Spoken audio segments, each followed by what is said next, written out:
Fansitraka fiarabe sy moto ara-badratra entina hanatsarana ny asa iny avy amin'ny fikambanana positra maneran-tany ny positra malagasy androany ho alefany amin'ireo toerana sarodalana ireo fitaovandreo fanatanterahana ny velitra ny faha 1 fanavaozana sy fampandrosoana Madagasikara izao hoy ny misy ny fanovana ny fampiroboroana ny atao arakazy mirindra ny positra sy ny fifandraisan-davitra. Rose Christelle sy Kevin Raminason. Mandidina ny 100 hatramin'ny 2 isan'andro ny entana ho alefa manerana Madagasikara tonga ao amin'ny pasotra malagasy. Nanatara fa tongavan'ny entana ny tsy fahampian'ny fitaovana hatramin'izay hoy ny tale jeneraly. Ho fanarenana izany nahazo fitaovana avy amin'ny fikambanan'ny pasotra maneran-tany ny pasotra malagasy androany.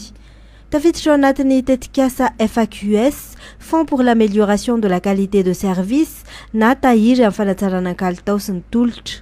Ireo camion ireo dia ny anankiroa amin'ireo alefa makany hitatitra ny entana makany Menatsimo makany amin'ny RN13 any hatrany Fort-Dauphin, dia ny anankiroa alefa mianavaratra. Ireo hisehatra ao anatin'ilay antsoina hoe e-commerce ny positra dia mila fitaovana toy ny moto anaovana ny livraison satria mila livraison ny rapide ny e-commerce dia anaovana an'izay ireo moto 520 hitatsika ireo. Ireo zany itony bajaja itony izay mbola andiany voalohany ireo fa mbola hoavy manaraka hoentina hizarana ny colis any amin'ireny faritra ohatrany hoe any Fort-Dauphin, ohatrany hoe any Moramanga, any Maeva tanàna, izany dia anatsarana ny kalitaony. Nisy ihany koa ireo fitaovana toy ny laptop, panneau solaire, box internet, mitetina $20 avy amin'ny Japon.